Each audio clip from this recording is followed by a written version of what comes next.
We are Tuesday, September 5th, and this is the first video for this week's Money Glitch trade. And I just put this trade on, and here is the current position. You can see that right now we're slightly down just because we're in this little bit of the droop area here.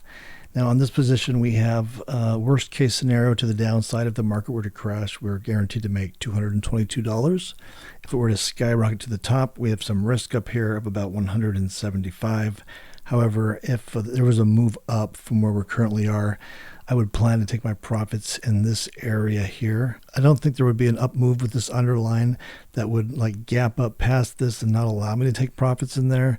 Even though it could move quickly up there, I think that it would be pretty orderly or orderly enough to grab profits if it gets in this area here. Now the risk area of this trade is right here, as we're always aware of. The droop here will continue to droop throughout the week. It may hold up for a couple days here, but as we get closer to the end of the week, Thursday and Friday, this will really be drooping down.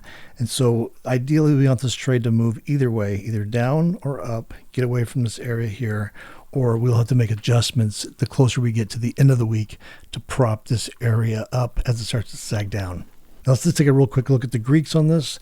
The delta is 16 has a gamma of 8.64.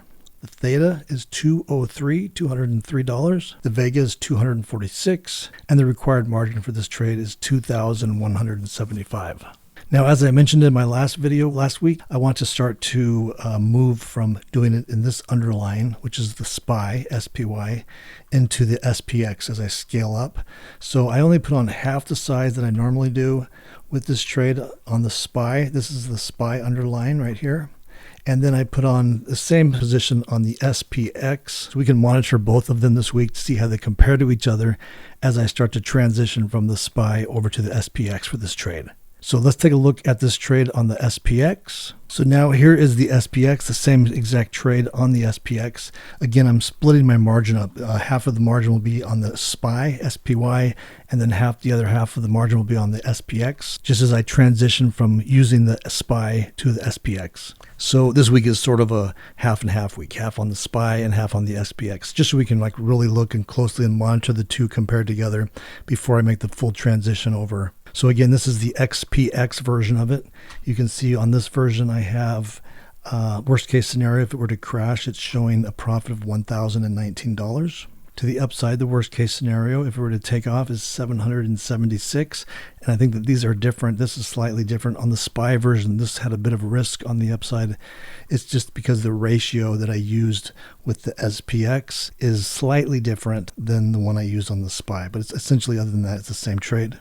Now for the SPX, here is the droop area again, which we're close to trading at right now. Just like the other version of this trade, the ones on the SPY. Of course, we need to continue to watch this droop carefully throughout the week. And ideally, we want to move away from it, either down or up. And if we get our profit, like within the next couple of days, go ahead and take that profit. The last thing we want to do is be trading in this area as we get towards the end of the week, Thursday and Friday. Because as we've seen in our previous trades, this really starts to droop, and that's where the risk comes in. So for this, the SPX version, let's take a look at the Greeks. So the Greeks on this, the delta of 9, gamma of 0.47. We have a theta of $554, vega of 853, and the margin required on this is showing 675. That's not really exactly accurate because this is a portfolio margin account, and I have a lot of other SPX trades on with different strategies.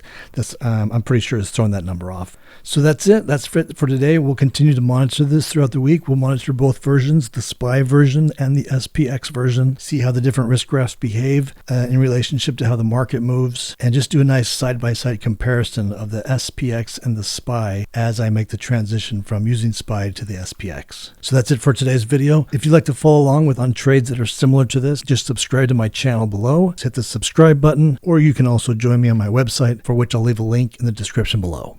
All right, that's it for today. Talk to you tomorrow.